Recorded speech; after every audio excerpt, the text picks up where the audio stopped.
नमस्कार, शुभ बिहानी सँगै अखबार दैनिकको खबर अपडेट खबर बुलेटिनमा यहाँलाई हार्दिक स्वागत छ। म किसान नेपाली विभिन्न खबर बुलेटिन देश विदेशका घटनाक्रमसँगै उपस्थित भइसकेका छौं। यहाँलाई हामी प्रति कुनै सल्लाह सुझाव एवं प्रतिक्रिया छ भने तलको कमेन्ट बक्समा उल्लेख गर्न नभुल्नुहोला। यदि तपाईले अहिलेसम्म पनि हाम्रो च्यानल सब्स्क्राइब गर्नु भएको छैन भने सब्स्क्राइब गरिदिनु होला, सँगै रहेको बेल आइकन थिचिदिनु होला, जसले गर्दा तपाई समक्ष हाम्रा नयाँ अपडेटहरू सजिलै प्राप्त हुनेछन्।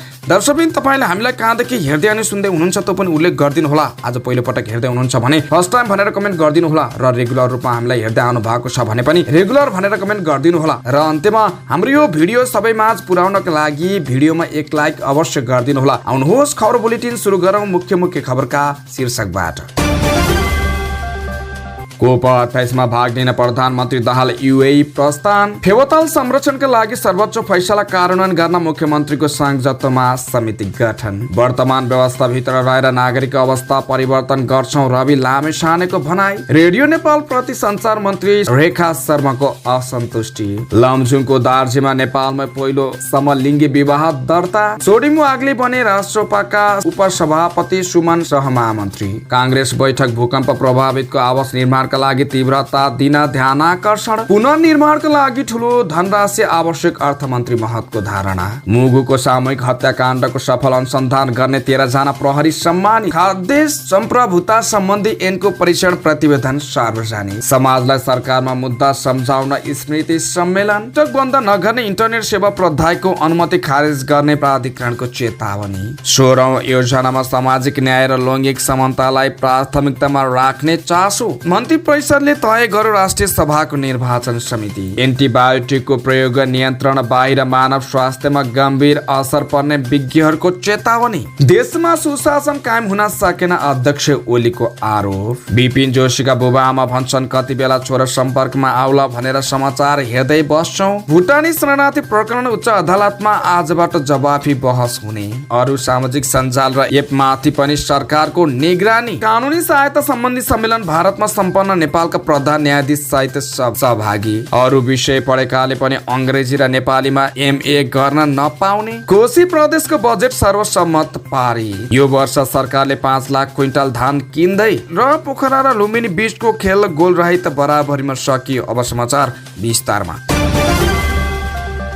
प्रधानमन्त्री पुष्पकमल दाहाल प्रचण्ड संयुक्त अरब इमिरेट्सको दुबईमा हुने जलवायु परिवर्तन सम्बन्धी संयुक्त राष्ट्र संघीय सम्मेलन कोप 28 मा सहभागी हुन त्यसतर्फ प्रस्थान गरेका छन्। यूएई को दुबईमा बिहिबारदेखि सुरु हुने कोप 28 का लागि नेपाली प्रतिनिधि मण्डलको नेतृत्व गर्दै प्रधानमन्त्री दाहाल त्रिभुवन अन्तर्राष्ट्रिय विमानस्थलबाट त्यसतर्फ लागेका हुन्। आयोजक यूएईले अध्यक्षता गर्ने सो सम्मेलन 13 दिनसम्म चल्नेछ।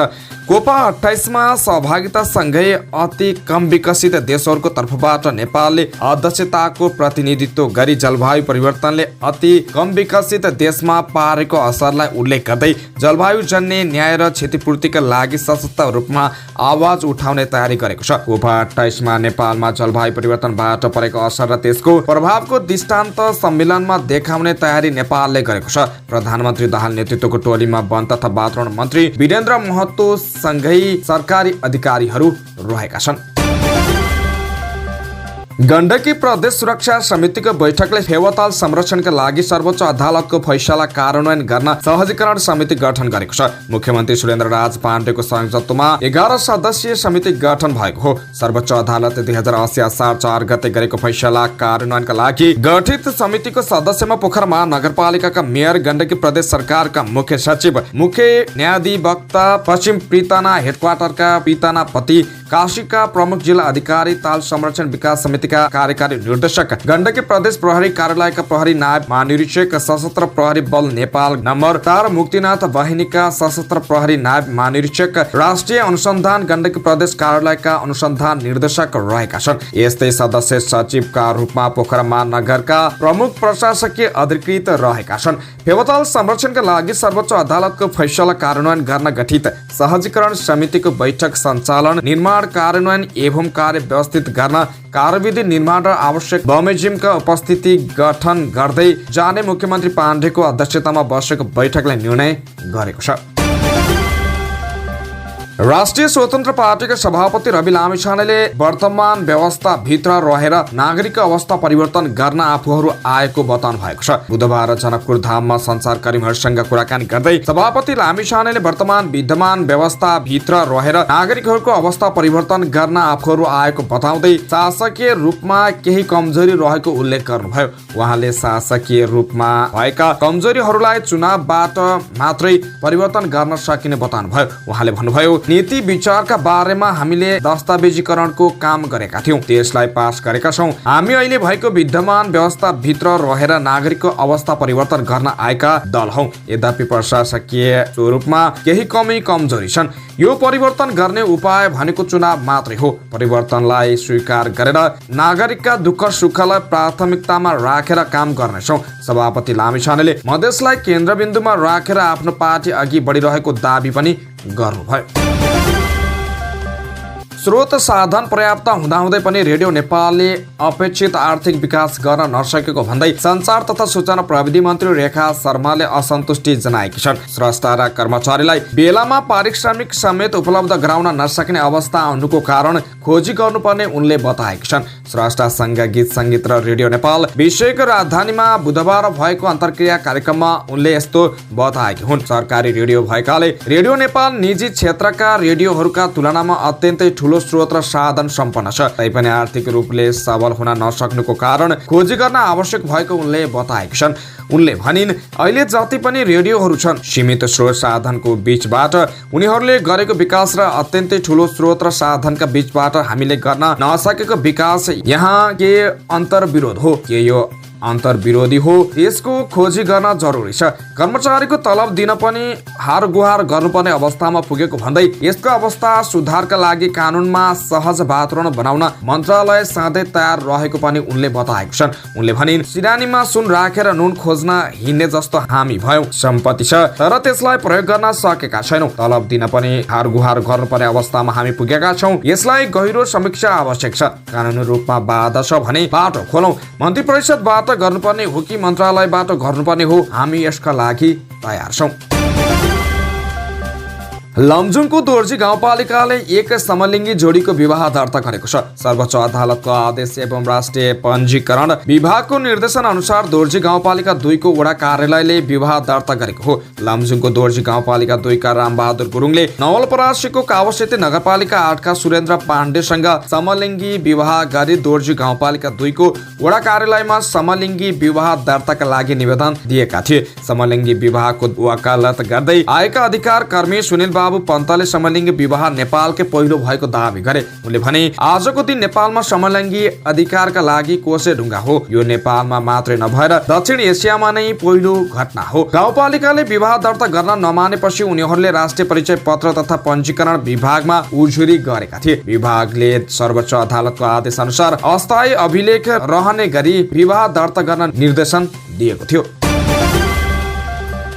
राष्ट्रिय स्वतन्त्र पार्टीले सांसद स्वर्णिम वाग्लेलाई उपसभापति बनाएको छ। यस्तै सहमहामन्त्रीमा कविन्द्र पर्लाकोटी, सुमना श्रेष्ठ र विपिन आचार्य चयन भएका छन्। मोहतरीमा जारी बैठकले संसदीय दलको उपनेतामा विराज भक्त श्रेष्ठलाई निरन्तरता दिएको छ। पार्टी कोषाध्यक्ष लिमा अधिकारी, सह कोषाध्यक्ष बसुमाया तामाङ र दीपक बोहरालाई तोकेको छ। यस्तै पार्टीका सहप्रवक्तामा मनिष झा, प्रतिभा रावल, रमेश परसाई रहेका छन्। यसअघि उपसभापति रहेका डीपी अर्याल पदमा कामै छन्। उनी र वाग्ले सहित पार्टीमा अब 2 उपसभापति रहनेछन्। महामन्त्री मुकुल ढकाल यथावत छन्। प्रतिनिधि सभा प्रमुख सचेतकमा सन्तोष परिया निरन्तर नै रहनेछन्। पार्टीका थप केन्द्रीय सदस्यमा अनिल केसरी शाह, राजन गौतम, नन्दन यादव, पुकार बम र कामिनी चौधरी छन्। पार्टीको महाधिवेशन प्रक्रिया र नयाँ संगठनात्मक ढाँचा अनुसार पार्टी सञ्चालन गर्ने निर्णय गरिएको महामन्त्री ढकालले बताएका छन्।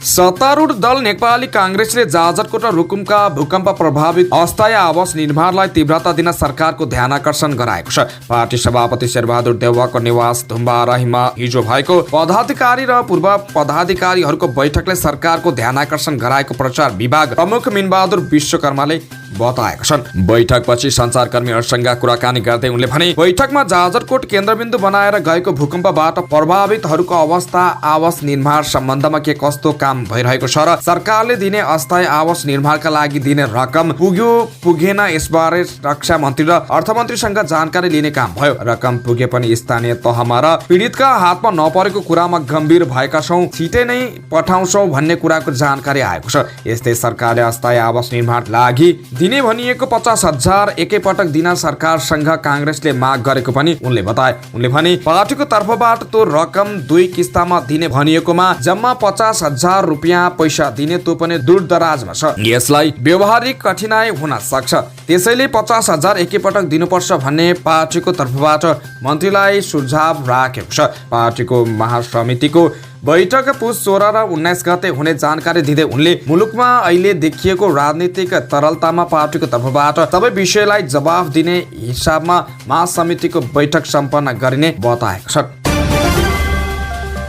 अर्थमन्त्री प्रकाश शरण महतले जाजरकोट र रुकुममा भूकम्पले गरेको क्षतिमा पुनर्निर्माणका लागि ठूलो धनराशि आवश्यक रहेको बताएको छ। हिजो कांग्रेसका बैठक बारे सञ्चारकर्मीहरूसँग बोल्दै उनले अस्थायी आवास निर्माणका लागि पीडित परिवारलाई 50,000 रुपियाँ निकासा पठाउने काम भइरहेको भए पनि समग्र पुनर्निर्माणका लागि धेरै खर्च चाहिने बताएको छ। गृह मन्त्रालयले तथ्याङ्क दिएपछि सहयोगका लागि सरकारले दात्री निकायहरूसँग कुरा गर्दै संकेत उनले गरे। पार्टीको बैठकमा पनि उक्त विषयमा छलफल भएको उनले जानकारी दिए। भूकम्पले जाजरकोट र अन्य जिल्लामा परेको प्रभाव र त्यहाँ राहत उद्धार र अस्थायी बसोबास र दीर्घकालीन पुनर्निर्माणको विषयमा नेपाली कांग्रेस पार्टीले सुरुदेखि नै गम्भीरताका साथ काम गरिरहेको छ। उनले भने अर्थतन्त्रको विषयमा हामी के गर्दैछौँ, सरकारमा बसेर के कस्ता चुनौतीहरू छन् भन्ने बारेमा प्रस्तुति भयो। 50,000 का दरले अस्थायी आवासका लागि रकम पठाउने क्रम अगाडि बढिसकेको बताएका उनले पुनर्निर्माणका लागि ठूलो धनराशिको आवश्यकता रहेको बताएको छन्। भोलिसम्म गृह मन्त्रालयले आवश्यक तथ्याङ्क दिने कुरा भएको छ। त्यसपछि दात्री निकायबाट कतिको सहयोग हुन्छ त्यसको परिचालन पनि गर्न लाग्छौं। बजेटको समस्याको बीचमा यो घटना भएको कारणले दबाव त छ नै, तैपनि हामीले यो काम गर्नेछौं उनले भने। मुगुमा एकै परिवारको 4 जनाको सामूहिक हत्याबारे सफल अनुसन्धान गरेका 13 जना प्रहरीलाई प्रशंसा पत्र सहित सम्मान गरिएको छ। घटनाको सफल अनुसन्धान गरेका प्रहरी निरीक्षक बुद्धि प्रसाद सुवेदी, प्रहरी वरिष्ठ नायब निरीक्षक नारायण प्रसाद शर्मा सहित 13 जना बुधबार सम्मानित भएका हुन्। उक्त घटनाको सफल अनुसन्धान गरेको भन्दै कर्णाली प्रदेश प्रहरी प्रमुख प्रहरी नायब महानिरीक्षक भीम प्रसाद ढकालले उनीहरूलाई प्रशंसा पत्र प्रदान गरेका हुन्। कार्तिक 10 मा मुगुको छायानाथन रारण नगरपालिका 6 मन्धु 28 वर्षीय श्रीदेवी बोहरा, 11 वर्षीय छोरा मनोज बोहरा, 8 महिनाका छोरा रहर बोहरा र 8 वर्षीय छोरी अप्सरा बोहराको हत्या भएको अवस्थामा घरभित्रै शव फेला परेको थियो। प्रहरीले घटनामा संलग्न गोर्खा बहादुर शाही र गोपाल बोहरालाई प्रमाण सहित पक्राउ गरेको थियो। सम्मान कार्यक्रममा डीआईजी ढकालले कर्मचारीलाई अपराध नियन्त्रण तथा अनुसन्धानलाई प्रभावकारी बनाउन सूक्ष्म ढंगले अनुसन्धान गर्न निर्देशन दिँदै सुरक्षित कर्णाली विशेष अभियान 2080 को कार्यान्वयनको लागि प्रतिबद्ध हुन निर्देशन दिएका छन्। राष्ट्रिय सभा अन्तर्गतको विधायन व्यवस्थापन समितिले खाद्य अधिकार तथा खाद्य सम्प्रभुता सम्बन्धी ऐन 2075 को दफा 19 को जलवायु परिवर्तनबाट हुने असर न्यूनीकरण सम्बन्धी व्यवस्थाको परीक्षण प्रतिवेदन सार्वजनिक गरेको छ। समितिले ऐनमा उल्लेखित दफा कार्यान्वयनको अवस्था र प्रभाव लगायतका विषयको अध्ययन गरेर तयार गरेको प्रतिवेदन सार्वजनिक गरेको हो। जलवायु परिवर्तनबाट खाद्य उत्पादनमा पर्न सक्ने प्रभाव र त्यसबाट हुने जोखिम न्यूनीकरणका लागि आवश्यक सुझाव प्रतिवेदनमा छ। जलवायु परिवर्तनले खाद्यान्नमा परेको असर बारे सरकार गम्भीर हुनुपर्ने प्रतिवेदनमा उल्लेख छ। जलवायु परिवर्तनको असर बारे किसानलाई जानकारी गराउन सरकारलाई सुझाव दिएको छ। त्यस्तै स्थानीय तहमै बिउबिजन बैंक स्थापना गर्नुपर्ने, कृषि उपजको क्षेत्रको थप विकासका लागि कार्यक्रम सञ्चालन गर्नुपर्ने लगायतका सुझाव पनि छ। राष्ट्रिय स्मृति सञ्जालले काठमाडौँमा पहिलो राष्ट्रिय स्मृति सम्मेलन आयोजना गरेको छ। 2 दिने सम्मेलनको शुभारम्भमा बुधबार दण्ड पीडित र स्मृतिको क्षेत्रमा काम गर्नेहरू पहिलो दिनको कार्यक्रममा सहभागी भएका छन्। कार्यक्रममा विभिन्न क्षेत्रका प्रतिनिधिहरूले आफ्नो धारणा राख्दै समाज बिउत्याउने मुद्दाहरू स्मरणीय बनाइरहनु पर्नेमा जोड दिए। प्राध्यापक डाक्टर अवि सुवेदीले समाजले भुल्ने नहुने विषयहरू विभिन्न घटनाक्रमले बिर्साउने गरेको बताए। स्मरणीय विषयमा निरन्तर निरन्तर संवाद भइरहनु समाजका लागि हितकर हुने भनाइ उनले राखे। बिर्साउने र बिर्सिने त मायामा गीतहरूमा पो आउने गर्थे, अहिले राजनीतिमा हुने गरेको छ। यस्तो कसैले अपराध गर्छ भने त्यसलाई कसरी बिर्साउने भन्नेमा सबैको मिहिनेत लाग्छ। उनले भने नेपालमा बिर्साउने काम धेरै भएको र त्यसमा राजनीतिक गर्नेहरूको भूमिका रहेको उनले बताएका छ। सधैँ एउटै कुरा भनेको छ, पढेको छ, संसदमा पनि हामी विधेयक पास गर्छौं, यो गर्छौं त्यो गर्छौं गरेर जनतालाई कुराहरू बिर्साउने काम हुन्छ, यसलाई एम्नेसिया भनिन्छ। उनले भने यो विषयहरू बिर्साउने एउटा राम्रो तरिकाका रूपमा आएको छ। हामी यहाँ यो एम्नेसियालाई चिर्नको लागि जम्मा भएका छौं। समाजले निरन्तर सम्झिएर खबरदारी गर्ने विषयहरू बिर्सन नहुने उनले बताएका छन्। नेपाल दूरसञ्चार प्राधिकरणले इन्टरनेट सेवा प्रदायक 55 कम्पनीलाई टिकटक सेवा बन्द गरे नगरेको बारे जानकारी दिन ताकेता गरेको छ। प्राधिकरणले सूचना जारी गर्दै जानकारी उपलब्ध गराउने कम्पनीको अनुमति पत्र खारेजीसम्मको कारबाही गर्ने चेतावनी दिएको हो। प्राधिकरणले जारी गरेको सूचनामा काठमाडौँ बाहिर इन्टरनेट सेवा प्रदान गर्ने 55 कम्पनीले अहिलेसम्म सो जानकारी नदिएको भन्दै 24 घण्टाभित्र सो जानकारी उपलब्ध गराउन आग्रह गरेको छ। प्राधिकरणले कम्पनीहरूको सूची नै प्रकाशित गरेर यस अवधिमा जवाब प्राप्त नभएमा दूरसञ्चार ऐन 2053 बमोजिम अनुमति पत्र खारेजी लगायतको कारबाही प्रक्रिया अगाडि बढाइने चेतावनी दिएको छ। प्राधिकरणको सूचनामा भनेको छ, मन्त्री परिषदको कार्तिक 27 गतेको बैठकबाट सामाजिक सञ्जालको रूपमा प्रयोग भइरहेको टिकटकका माध्यमबाट सामाजिक सद्भाव एवं सामाजिक वातावरणमा नकारात्मक असर परिरहेकोले नेपालमा टिकटकको प्रयोगमा तत्काल रोक लगाउने निर्णय भए बमोजिम उक्त निर्णय कार्यान्वयन गरी जानकारी गराउन सम्बन्धित सबै इन्टरनेट सेवा प्रदायकहरू र मोबाइल सेवा प्रदायकहरूलाई प्राधिकरणबाट निर्देशन दिइसकिएको छ। उक्त विषयमा सूचीमा उल्लेखित इन्टरनेट सेवा सञ्चालनको लागि अनुमति पत्र प्राप्त सेवा प्रदायकहरूबाट हालसम्म पनि प्राधिकरणको निर्देशन कार्यान्वयन भए नभएको सम्बन्धमा कुनै पनि जानकारी प्राप्त हुन आएको छैन।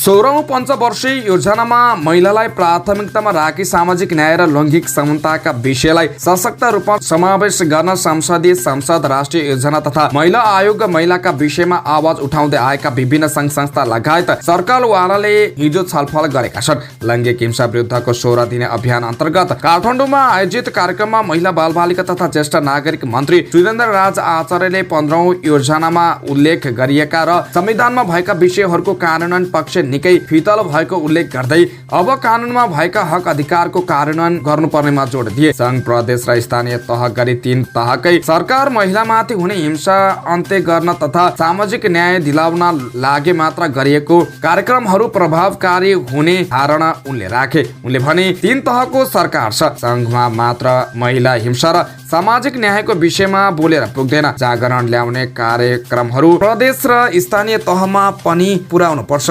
अनुगमन र निरीक्षणमा हामी सबैले ध्यान दिने हो भने बनाएका योजना, नीति, रणनीति तथा कार्यक्रमहरू प्रभावकारी हुन्छन्। सरकारले राष्ट्रिय सभाको निर्वाचन आगामी माघ 11 गते गर्ने निर्णय गरेको छ। निर्वाचन आयोगको सिफारिस अनुसार हिजो बसेको मन्त्री परिषद बैठकले निर्वाचनको मिति तोकेको प्रवक्ता रेखा शर्माले बताएका छन्। उनले भनिन्, आजको बैठकले राष्ट्रिय सभाको 1/3 सदस्यको रिक्त हुन लागेको पदपूर्तिका लागि 2080 माघ 11 गते निर्वाचन गर्ने निर्णय गरेको छ। नेपालको संविधानको धारा 86 को उपधारा 3 बमोजिम राष्ट्रिय सभाका 1/3 सदस्यको पदावधि 2080 फागुन 20 गते सकिँदैछ। राष्ट्रिय सभा सदस्य निर्वाचन ऐन 2075 बमोजिम सदस्यको पद रिक्त हुनुभन्दा 35 दिन पहिले माघ 15 गतेसम्म निर्वाचन गरिसक्नु पर्ने कानुनी व्यवस्था छ। आगामी फागुन 20 गते निर्वाचित 19 र सरकारबाट मनोनित 1 गरी 20 सदस्यको पद रिक्त हुँदैछ। राष्ट्रिय सभामा प्रत्येक 2 वर्षमा रिक्त हुने 1/3 सदस्य पदको निर्वाचन हुँदै आएको छ। राष्ट्रिय सभामा प्रत्येक 2 वर्षमा रिक्त हुने 1/3 सदस्य पदको निर्वाचन हुँदै आएको छ। त्यस्तै बुटोलको सिद्धार्थ बाल तथा महिला अस्पताल आमधामा सुत्केरी महिलाको मृत्युपछि मृतकका आफन्तले अस्पतालका मेडिकल सुपरिन्टेन्डेन्ट डाक्टर राजेन्द्र बस्यालमाथि हातपात गरेका छन्। गुल्मी सत्यवती गाउँपालिका ठुलो लम्पेमकी अन्दाजी 35 वर्षीय भावनी राजकोटी मगरको प्रसुतिपछि मृत्यु भएपछि आफन्तले डाक्टर बस्यालमाथि कुटपिट गरेका हुन्। कुटपिटबाट घाइते भएका बस्यालको लुम्बिनी प्रादेशिक अस्पतालको सघन उपचार कक्षमा उपचार भइरहेको छ। बस्याल खतरा मुक्त छन्। सोमबार शल्यक्रिया प्रक्रिया मार्फत 5 किलोग्रामको बच्चा जन्माएकी भवानीलाई मंगलबार हृदयघात भएर मृत्यु भएको आन्धा अस्पतालका प्रशासन प्रमुख खगेन्द्र छेत्रीको दाबी छ। भवानीको मृत्युपछि आक्रोशित मृतकका आफन्तले क्षतिपूर्ति बापत 50 लाख माग गरेका छन्। यति ठूलो रकम दिने अवस्था नभएको बताएपछि मेसु बस्यालमाथि कुटपिट भएको छेत्रीले बताए। मेसु बस्यालमाथि कुटपिटमा संलग्न भएको आरोपमा 7 जनालाई नियन्त्रणमा लिए अनुसन्धान भइरहेको जिल्ला प्रहरी कार्यालय रूपन्देहीका प्रवक्ता डीएसपी मनोहर भट्टले जानकारी दिएका छन्। नेपाल दूरसञ्चार प्राधिकरणले टिकटक बन्द गरे नगरेका विषयमा 24 घण्टाभित्र जवाब दिन इन्टरनेट सेवा प्रदायक कम्पनीलाई निर्देशन दिएको छ। नेपाल दूरसञ्चार प्राधिकरणले एक सार्वजनिक सूचना प्रकाशित गरी 24 घण्टाभित्र टिकटक बन्द गर्ने निर्णय कार्यान्वयन भए नभए बारे जानकारी दिन निर्देशन दिँदै यस अवधिमा जानकारी नदिने सेवा प्रदायकलाई दूरसञ्चार ऐन 2053 अनुसार अनुमति पत्र खारिजी लगायतको कारबाही गर्ने चेतावनी दिएको छ। यसअघि टिकटक बन्द गर्ने सरकारको निर्णय कार्यान्वयन गरी जानकारी गराउन सबै इन्टरनेट तथा मोबाइल सेवा प्रदायकलाई निर्देशन दिए पनि अहिलेसम्म जानकारी नआएकाले 24 घण्टाभित्र जानकारी दिन निर्देशन दिएको प्राधिकरणका निर्देशक विजय कुमार रायले जानकारी दिए। गत कार्तिक 28 गते र मङ्सिर 2 गते सार्वजनिक टिकटक बन्द गराउन सूचना निकालिसकेकाले अबको 24 घण्टाभित्र जवाब पेश गर्न प्राधिकरणले उक्त सूचना मार्फत निर्देशन दिएको उनले बताए। गत कार्तिक 27 गतेको मन्त्री परिषदको बैठकले सामाजिक सद्भाव बिग्रन थालेको भन्दै टिकटकको प्रयोगलाई बन्द गर्ने निर्णय गरेको थियो। उक्त निर्णय लगत्तै प्राधिकरणले टिकटक बन्द गर्न सेवा प्रदायकलाई निर्देशन दिएको थियो। हालसम्म कुनै पनि सेवा प्रदायक कम्पनीले निर्देशन समय कार्यान्वयन नगरेको भन्दै प्राधिकरणले कारबाही गर्ने चेतावनी समेत दिएको छ। पछिल्लो समय प्रतिजैविक प्रतिरोधको अत्याधिक र अनियन्त्रित प्रयोगले मानिसको स्वास्थ्य, पशुपक्षी र वातावरणमा गम्भीर असर परिरहेको विज्ञहरूले औँलाएका छन्। उनीहरूले उत्पादन बढी लिने लोभमा प्रयोग हुने एन्टिबायोटिकका अवशेषले वातावरणमा तथा सबै जीवलाई असर गरेको भन्दै समयमै यसलाई नियन्त्रण गर्न नसके ठूलो असर थपिँदै जाने चिन्ता व्यक्त गरेका छन्। लुम्बिनी प्रदेशको पशुपक्षी तथा मत्स्य विकास निर्देशनालयले बुधबार बुटोलमा आयोजना गरेको प्रतिजैविक प्रतिरोध सचेतना विषयक कार्यक्रममा विज्ञहरूले यस विषयमा सम्बन्धित निकायलाई सचेत गराउनु पर्नेमा जोड दिए। विज्ञहरूका अनुसार संक्रमण रोग मध्ये करिब 61% वन्य जन्तु र घरपालुवा पशुपक्षीहरूबाट उत्पत्ति भएर मानिसमा सर्ने गरेको अध्ययनले देखाएको छ। यस्ता जुनोटिक रोगलाई कम गर्न एन्टिबायोटिकको प्रयोग कम गर्नुपर्ने वरिष्ठ पशु चिकित्सक डाक्टर परवेज आलमले बताएका छन्। नेपाल प्रहरीले सामानको अग्रिम अनलाइन भुक्तानी गर्न लगाई डेलिभरी नगराई ठगी गर्ने गिरोह सक्रिय भएको भन्दै सचेत हुन आम नागरिकमा अनुरोध गरेको छ। प्रहरी प्रवक्ता प्रहरी नायब महानिरीक्षक कुबेर कडायातले विभिन्न क्षेत्रबाट यस्ता घटना भएको भन्दै उजुरी पर्न थालेकाले यकिन गरेर मात्रै सामानको भुक्तानी दिन आग्रह गरेका छन्। उनले भने पछिल्लो समय सामाजिक सञ्जालको माध्यमबाट सस्तोमा सामानको विज्ञापन राखी अग्रिम भुक्तानी गर्न लगाई पैसा लिने र डेलिभरी नगरी ग्राहकका अकाउन्टलाई ब्लक गरी ठगी गर्ने क्रियाकलाप सम्बन्धी गुनासो बढिरहेको छ। त्यसैले सामाजिक सञ्जाल मार्फत कारोबार गर्दा सम्बन्धित पेज अकाउन्ट अधिकारी हो वा होइन यकिन गरेर मात्र कारोबार गर्नुपर्छ। प्रहरीले यस्ता ठगीका सम्बन्धमा काठमाडौँ उपत्यका अपराध अनुसन्धान कार्यालय मिन भवन वा नजिकको जिल्ला प्रहरी कार्यालयमा सप्रमाण निवेदन दिन पनि अनुरोध गरेको छ। पछिल्लो समयमा अनलाइन कारोबार फस्टाएर ग्राहकलाई सस्तो सजिलो बनाए पनि त्यसबाट विकृति भने बढ्दो छ। आकर्षक सामान देखाएर प्रलोभनमा पारी ग्राहकको मन तानेर सामान अर्डर गरेर घर आइपुग्दा कमसल माल प्राप्त हुने गरेको गुनासो यसअघि पटक पटक सार्वजनिक भइरहेको छ। नेकपा एमालेका अध्यक्ष केपी शर्मा ओलीले देशमा सुशासन कायम हुन नसकेको आरोप लगाएका छन्। बैतडीको पाटनमा एमालेले बुधबार आयोजना गरेको अभिनन्दन समारोहलाई सम्बोधन गर्दै अध्यक्ष ओलीले देशमा सुशासन कायम र रोजगारी सिर्जना हुन नसकेको बताएका हुन्। उनले भने देशमा सुशासन, रोजगारी सिर्जना, गुणस्तरीय शिक्षा दिन सकिएको छैन। संकल्प यात्राको बेला देश विकास किन हुन सकेन भनेर स्थानीयसँग छलफल गरिने र देशको विकास एमालेको नेतृत्वमा मात्रै हुन्छ भन्ने सन्देश दिन संकल्प यात्रा गरिन लागेको उनले बताएका छन्। अध्यक्ष ओली हिजो देहीमाडीमा कार्यरत र शुभेच्छकहरूसँग भेटघाट र साँझ निङ्ला सैनी मन्दिरमा सन्ध्या आरतीमा सहभागी भएका हुन्। एमालेको बिहिबार सुरु हुने झुलाघाट तिवा भन्ज्याङ समृद्धिका लागि संकल्प यात्राको उद्घाटनका लागि उनी हिजो बैतडी गएका हुन्। संकल्प यात्राको अध्यक्ष ओलीले बिहिबार बिहान झुलाघाटमा नेपाली झण्डा उत्तोलन गरेर शुभारम्भ गर्ने कार्यक्रम रहेको एमाले बैतडीका जिल्ला कमिटी सचिव चक्र कार्कीले जानकारी दिए। संकल्प यात्राको समुद्घाटन पछि त्रिपुरा सुन्दरी मन्दिरको दर्शन सहित दशरथ चन्द वामदेव रिज पलेको शालिगमा माल्यार्पणको कार्यक्रम छ। त्यसपछि बिहान 11 बजे गोठाला पानीमा विशाल आमसभाको योजना गरिएको छ। त्यसपछि साँझ खोडपेमा बझाङमा नेता कार्यकर्ताहरूसँगको भेटघाट रहेको जनाइएको छ। यो यात्रा मध्य पहाडी लोकमार्ग केन्द्रित हो। संकल्प यात्राका क्रममा स्थानीयसँग भेटघाट, सीमा समस्याका विषयमा छलफल र राष्ट्रिय एकताको सबल आधार निर्माण गर्ने उद्देश्यले अभियानको आयोजना गरेको एमाले जनाएको छ।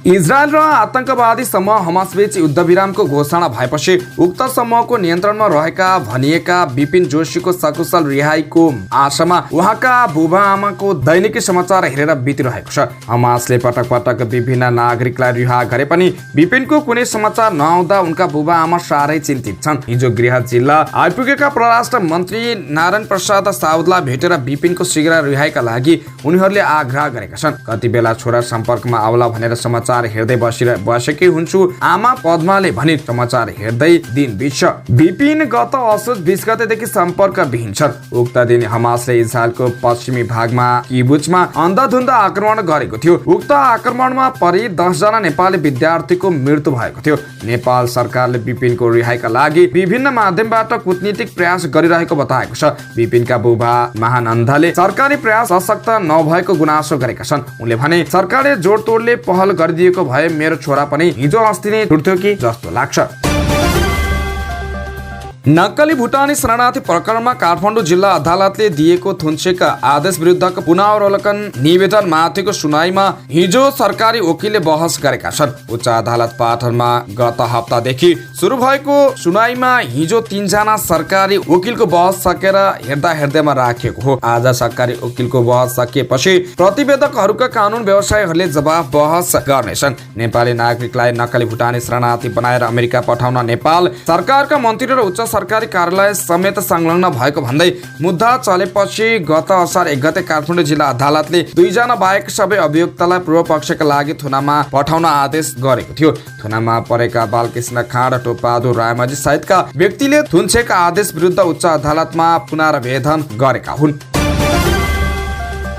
टिकटकमाथि प्रतिबन्ध लगाएको सरकारले टेलिग्राम, स्न्यापच्याट लगायतका एपमाथि पनि निगरानी थालेको छ। यस्ता एपहरूलाई नियमन गर्ने कि टिकटक जसरी बन्द गर्ने भन्ने बारे अध्ययन भइरहेको प्रधानमन्त्रीका सूचना प्रविधि विज्ञ प्रकाश रायमाझीले बताएका छन्। सामाजिक सद्भाव खलबलाएको तथा पारिवारिक विचलन ल्याएको भन्दै सरकारले टिकटकमाथि प्रतिबन्ध लगाएको थियो। यस विरुद्ध परेको मुद्दामा सर्वोच्च अदालतले अन्तरिम आदेश दिएन, तर लिखित जवाब मागेर अन्तिम सुनाईका लागि 19 मङ्सिरमा पेश तोकेको छ। टिकटक बन्द गर्ने सरकारको निर्णयप्रति मानिसहरूले गरेको समर्थनबाट प्रधानमन्त्री प्रचण्ड उत्साहित छन् र प्रधानमन्त्रीकै निर्देशनमा आफूहरूले काम गरिरहेको सूचना प्रविधि विज्ञ रायमाझीको दाबी छ। उनका अनुसार विज्ञहरूको समूह नै बनाएर नेपालमा प्रयोगमा रहेका लाइकी, इमो, बिगो, टिन्डर, टनटन, बब्बल, टेलिग्राम, स्न्यापच्याट लगायतका सञ्चाल र एपहरूको अध्ययन भइरहेको छ। बिगो लाइभ जस्ता लाइभ स्ट्रिमिङ एपमा विकृति क्रियाकलाप मौलाएको तथा इमो, टेलिग्राम जस्ता मेसेजिङ एपहरू मार्फत आर्थिक तथा यौनजन्य अपराधका घटना समेत हुने गरेको सूचना प्रविधि विज्ञ रायमाझीको दाबी छ। कानुनी सहायता सम्बन्धमा विश्वका करिब 50 देशका प्रतिनिधि र 17 देशका प्रधान न्यायाधीश, कानुन मन्त्री, न्यायाधीश तथा कानुनी सहायता उपलब्ध गराउने संस्थाका प्रतिनिधिको अन्तर्राष्ट्रिय सम्मेलन भारतको दिल्लीमा यही मङ्सिर 11 र 12 गते सम्पन्न भएको छ। उक्त सम्मेलनमा नेपालका तर्फबाट प्रधान न्यायाधीश विश्वम्भर प्रसाद श्रेष्ठ, कानुन न्याय तथा संसदीय मामिला मन्त्री धनराज गुरुङ, सर्वोच्च अदालतका न्यायाधीश हरिप्रसाद फ्युवालको कार्यपत्र प्रस्तुत गरेको थियो। उक्त सम्मेलनबाट कानुनी सहायता सम्बन्धमा दिल्ली घोषणा पत्र जारी गरिएको थियो। सम्मेलनमा प्रधान न्यायाधीश श्रेष्ठ, सर्वोच्च अदालतका न्यायाधीश फ्युवाल, बारका महासचिव अन्जिता खनाल, सर्वोच्च अदालतका मुख्य रजिस्ट्रार लालबहादुर कुँवर, सह रजिस्ट्रार विमल पौडेल पनि सहभागी भएका थिए। त्रिभुवन विश्वविद्यालयले नेपाली तथा अंग्रेजी विषयमा विशेषज्ञता हासिल गर्न तल्लो तहदेखि नै नेपाली तथा अंग्रेजी मूल विषय पढ्नुपर्ने व्यवस्था हटाएको छ। विश्वका अधिकांश विश्वविद्यालयले केही प्राविधिक बाहेकका विषय पढ्न विद्यार्थीले तल्लो कक्षामा पढेको विषयलाई गौण मान्ने गरेका छन्। नेपालमा भने कतिपय विषयमा माथिल्लो तह पढ्नको लागि तल्लो कक्षामा पढेको विषयको आधारमा भर्ना नपाउने अवस्था थियो। 24 असोजमा त्रिवी प्राज्ञिक परिषदले यसलाई तोड्दै जुनसुकै विषयमा स्नातक गरेका विद्यार्थीलाई स्नातकोत्तर AMA मा नेपाली तथा अंग्रेजी विषय पढ्न दिने निर्णय गरेको थियो। कोशी प्रदेशको हिजो बुधबार बसेको बैठकमा आर्थिक वर्ष 2080-81 को सेवा र कार्यका लागि प्रदेश सञ्चित कोषबाट केही रकम विनियोजन र खर्च गर्ने सम्बन्धमा व्यवस्था गर्न भनेको विधेयक 2080 सर्वसम्मतले पारित भएको छ। कोशी प्रदेश आर्थिक आदेश 2080 लाई प्रतिस्थापना गर्न भनेको कोशी प्रदेश सरकारको अर्थ सम्बन्धी प्रस्तावलाई कार्यान्वयन गर्न भनेको विधेयक 2080 र कोशी प्रदेश विनियोजन अध्यादेश 2080 लाई प्रतिस्थापना गर्न भनेको आर्थिक वर्ष 2080-81 को सेवा र कार्यका लागि प्रदेश सञ्चित कोषबाट केही रकम विनियोजन र खर्च गर्ने सम्बन्धमा व्यवस्था गर्न बनेको विधेयक 2080 लाई पारित गर्न मुख्यमन्त्री केदार कार्कीले पारित गरियोस् भनी प्रस्ताव पेश गर्नु भएको थियो। प्रस्तावलाई सभाध्यक्ष हाजी इसाइल मुन्सरीले निर्णयार्थ प्रस्तुत गर्दा सर्वसम्मतले पारित भएको हो। यही मङ्सिर 1 गते सदनमा पेश भएको प्रस्तावमाथि लगातार 2 दिन प्रदेश सभामा 31 जना सदस्यले छलफलमा भाग लिए सुझाव दिएका थिए। सरकारले यो वर्ष 5 लाख क्विन्टल धान किन्ने भएको छ। सरकारी खाद्यान्न भण्डारणमा पर्याप्त मात्रामा धान चामलको जोहो गर्न र किसानलाई उचित मूल्यको प्रत्याभूर्ति गर्न धान खरिदलाई तीव्रता दिएको खाद्य व्यवस्था तथा व्यापार कम्पनीले जनाएको छ। कम्पनीले यस वर्ष 1 अर्ब 74 करोड 13 लाख 20 हजार रुपियाँको 5 लाख क्विन्टल धान खरिद गर्न सुरु गरेको कम्पनीका प्रमुख कार्यकारी अधिकृत मोहन चन्दले जानकारी दिए। हामीले धान खरिद सुरु गरिसकेका छौँ। चन्दले भने 1 अर्ब 74 करोड 13 लाख 20 हजार रुपियाँको 5 लाख क्विन्टल धान खरिद गर्दैछौँ। गत वर्ष ढिलो धान खरिद गर्दा आलोचना भएपछि यस वर्ष बेलेमा धान खरिद गर्न थालेको र धान खरिदको परिणाम तथा सरकारी रकम पनि बढाइएको कम्पनीले जनाएको छ। समाचारको अन्त्यमा खेल खबर। नेपाल सुपर लिग NSL मा पोखरा थन्डर्स र भक्तपुर सिटी एफ बीचको खेल गोल रहित बराबरीमा सकिएको छ। गत बुधबार त्रिपुरेश्वरको दशरथ रङ्गशालामा भएको खेलमा दुवै टोलीले केही अवसर बनाए पनि गोल गर्न सकेन। यो सँगै दुवै टोलीले 1-1 अङ्क बाँडेका छन्। दुवै टोलीले आफ्नो पहिलो खेल जितेका थिए। पोखराले चितवनलाई र ललितपुरले बुटवल लुम्बिनीलाई हराएको थियो। हिजोको बराबरी सँगै दुवै टोलीको 4-4 अङ्क भएको छ। प्रतियोगितामा आज बिहिबार धनगढी FC र बुटवल SP बीच खेल हुनेछ। हवस् त यिनै खबरसँगै आजलाई अखबार दैनिक सक्यो। स्वस्थ ताजा अनि निष्पक्ष समाचारको लागि हाम्रो च्यानल सब्स्क्राइब गर्न नभुल्नुहोला। बिदा हुन्छौँ। नमस्कार।